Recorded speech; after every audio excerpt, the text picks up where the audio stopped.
What's going on YouTube? Welcome to today's video.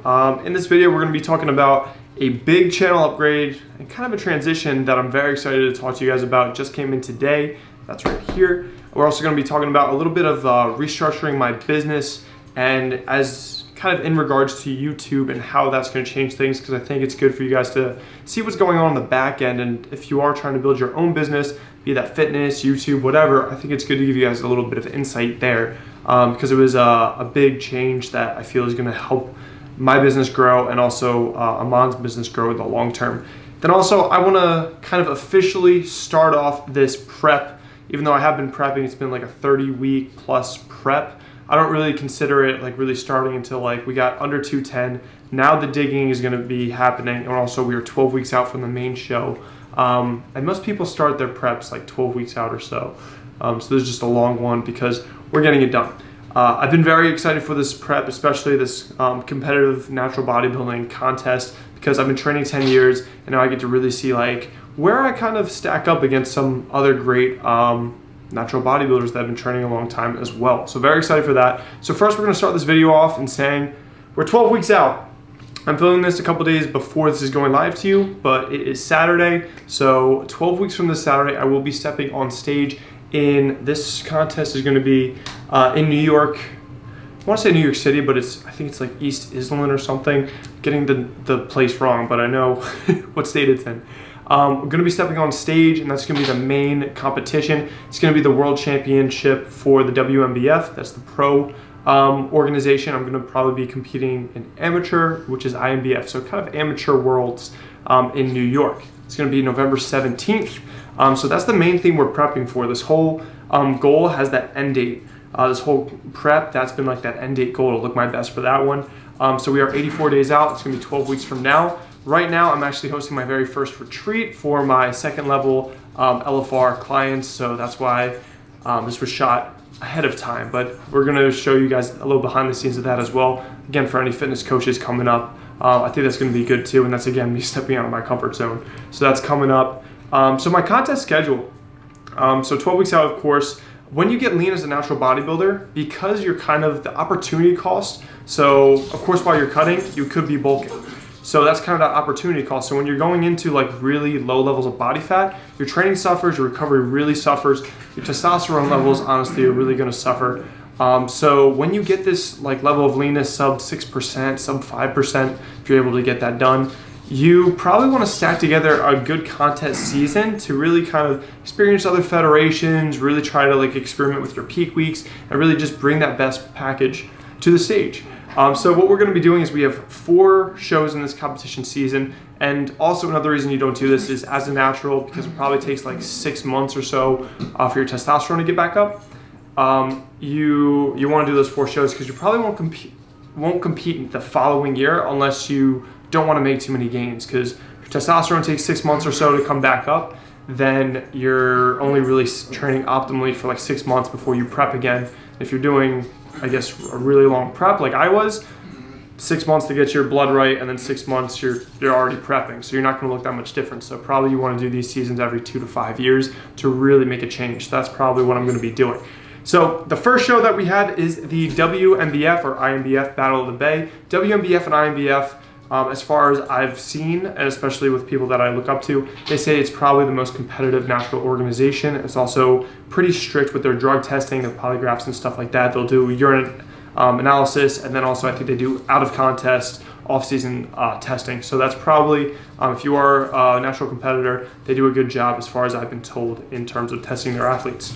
So it's also a very competitive one. A lot of people compete there. So starting off things, sorry, the dogs just ran into the mirror.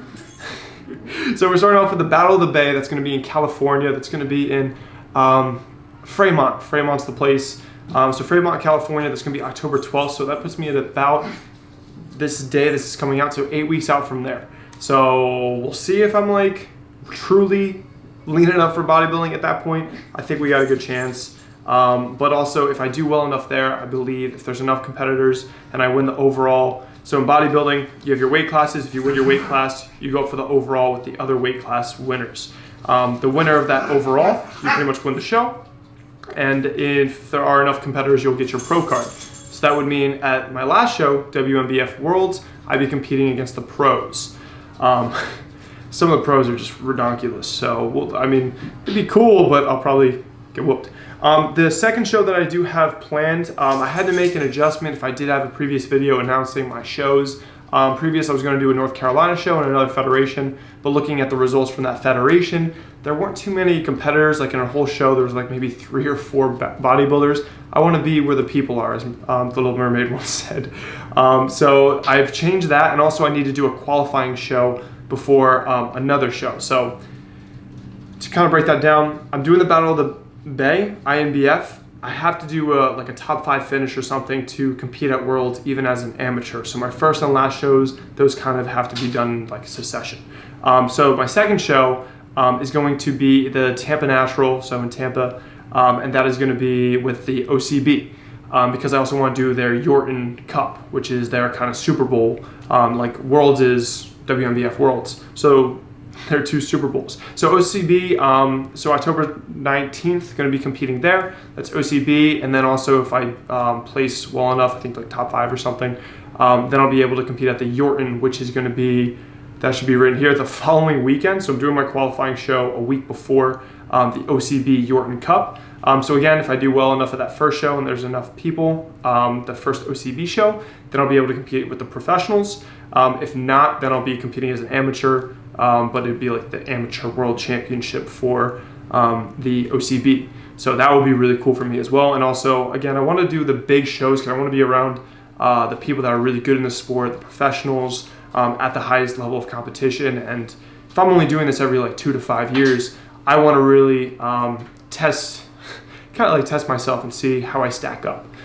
So the third show, kind of as I've alluded to, is the OCB Urine Cup, be amateur or pro. That's going to be in DC, Washington, DC. That's October 26th. We're doing some cool things with the case study that I'm a part of in terms of carb loading. So it's going to be a nightmare getting down to DC from New York City, but we're going to make it happen. We're going to be depleting myself, seeing what all my readings are in terms of muscle mass. Then after that, then I have 3 days of carb loading. So it's like Tuesday, how are you looking, Kevin? Depleted as hell. Then it'll be like Friday, you've had some carbs in you, you're fed. What is your muscle looking like now? I will see those differences, and then I drive down to DC, do my competition, and do the thing. So then that's the fun stuff. Those are the first 3 shows pretty much back to back, 3 consecutive weekends. Then 3 weeks later, we have WNBF Worlds or INBF Worlds, depending if I'm amateur or pro. And that's going to be the 17th of November, and that's again in New York. I think it's East Island. I think I'm getting that wrong. I'm pretty sure I'm getting it wrong, but type in WNBF Worlds 2019. I'm already signed up for all these competitions, so we'll see how it all goes. But that is that. We're going to be titling this prep No Fat November. No Fat November. No Fat November. I kind of gave it away, but let me know in the comments if you know what that's alluding to. But because the last competition is in November, we're prepping for November, so No Fat November. I couldn't come up with anything better. I'm sorry, guys. I let you down. I've been consulting my team. We have Nicole on the team. We have Aman. Couldn't come up with anything better, and I was like, all right, fine. We're going with whatever I came up with. So No Fat November. This is No Fat November. I'm going to screw that up. But that's going to be day 1 today, so 84 days out. We're going to be counting down the days pretty much every video. I really want to make this organized. We're going to be having the goals of this whole prep, the actual 84 days, the 12 weeks out. We want to do 3 videos a week, and those are going to be 3 videos, so full day of eating and training. That's probably going to be a staple every week. And then the third video is going to be pretty variable. It could be, I have a couple hauls that I want to do coming up. It's going to be some where like what foods am I prioritizing, what foods are helping me with this prep, my top 3 meals, stuff like that, my favorite exercises, stuff like that. Keep a good amount of variety in the content. And let me know what you guys want to see in terms of this whole prep and stuff. And if you like these, me just talking to the camera, let me know. Let me know if you like these, or if you want me to just like talk about some topics too. So that'll be the kind of goal of this prep, and now we're really kind of kicking that off now, 12 weeks out, kicking into high gear. Which brings me to the third thing, and something that's going to help me get these 3 videos out a week for this whole prep, to really document it and really make it as good as it can be. So I did have a channel upgrade, and this is, I picked up I sold my Sony a6400 to my friend Jake. Shout out to Jake. So I picked up the Sony, just came out, the RX100 Mark 7. So we're picking up this guy. Well, I did pick up this guy, it just came in the mail. I think it came out like a couple days ago. The reason being is like this one's really small, and if you've seen like the A7 III, what I'm shooting on right now, this is what I bought for my business that Aman uses, and also I allow him to use it for any of his side projects, and I actually like really kind of push him towards like use this camera, make sure it gets some use out of it. So like the A7 III, it's a pretty big camera. It's like the size of like 2 of my fists or 2.5 of my fists, and then the lens is like another fist and a half. So it's a pretty big, bulky camera. I can't put it in my pocket. I have to have like a whole like travel case for that. A6400 was pretty much like 10% off in terms of size, or 20% off. So it's pretty much, I had these 2 big blocky cameras. Yes, the 6400 had the flip screen, but still, if I'm like trying to vlog around, I got this big hunk of thing that I'm carrying around. If I'm walking through New York, it's very obvious. And then also if I want to like vlog a meal, it's like I got this big thing, I'm vlogging, Nicole's sitting across from me, it's interface. And then, so it's just, hasn't been what I wanted it to be, because I always have to have like a big kind of case. So what I'm doing to change that is I picked this guy up. So this is the RX100 Mark 7.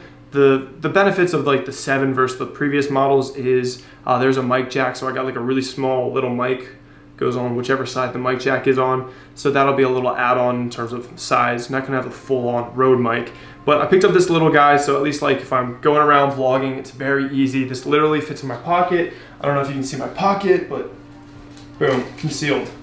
Can't even see it. And then also this will travel really good. I'm probably gonna be getting a fanny pack, you know. If you ain't packing, you slacking, but I'm gonna be wearing one of those, and then I can put this, like my wallet, phone, all of that in there. So this will just travel so much better. Me and Nicole have a lot of trips coming up. So that'll bring me to my next point, but also that's the most important thing to show you guys.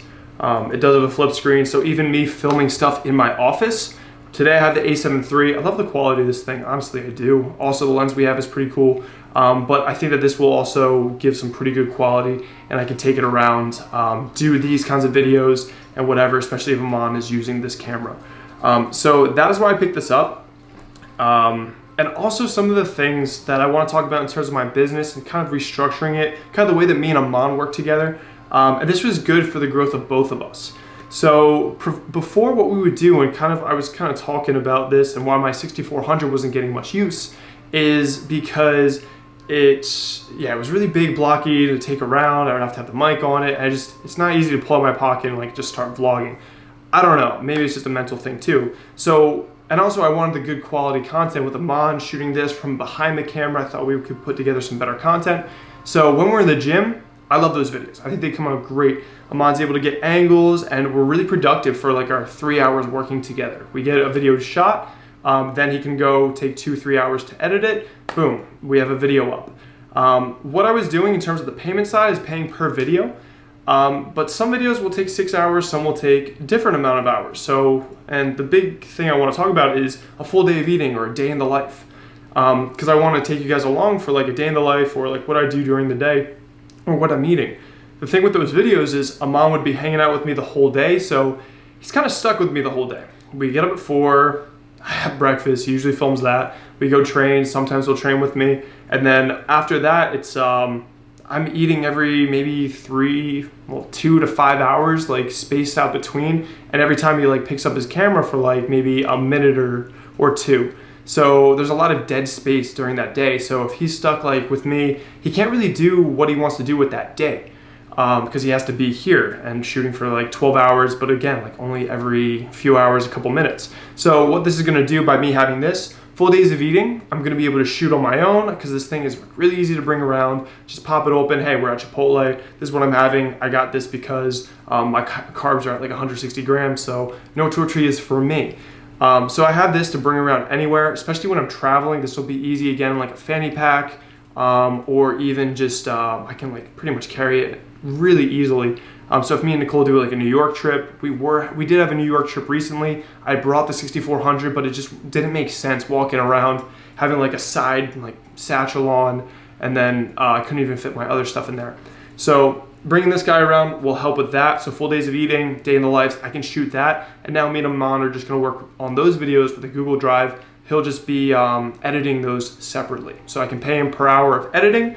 I can just pick this up every couple hours so he's able to be more productive maybe on other projects during that day, and then batch his time better to just like maybe edit 2 videos back to back, knock them out in 6 hours. So that's kind of some things on the business aspect. And a lot of you guys maybe that want to get into YouTube and like how to structure like maybe paying for a videographer or like growing, because for me, my coaching business is goal number 1. I can't be spending so much time editing. I'm really slow at it. I'm not that great at it. So I know that time is better spent with Amon, like knocking it out, being a magician there. But in the case of like full days of eating, days in the life, it's not worth him just like spending the whole day. So I can knock that out. He can do the editing, and this is going to be really freeing as well. We have a cruise trip. We have a couple flights out, but also for these competitions, those contests, I'm flying Amon out with us, and he's going to be getting a lot of those good shots because we want to chronicleize the day before refeed, the day of those contests, and I want to provide you guys with some really good content. So what we're doing, again, with Amon, we're moving more towards an hourly, like, okay, instead of pay per video, we're going to do, all right, it took this amount of time out of your day to come shoot, took this amount of time out of your day to edit, and then he's able to batch his time, of course, more free. So that is what I wanted to talk about. I hope that gives you guys a little bit of insight into the back end of things and how everything works out. But yeah, overall, really, really excited for this. I'm really excited to get you guys a lot more content with this because now I don't have to like coordinate too much, and then Amon can just like edit these at his leisure. So that's going to be really freeing. Tomorrow we're going to be shooting a day of eating. It's coming out probably before this video. I'm not sure, don't hold me to that. But we have some full days of eating, some training coming up. So stay tuned for that. Thank you guys so much for watching. Like, comment, subscribe if you haven't already. Comment down below, and I'll see you guys in the next video. Keep it flexible. I'm out.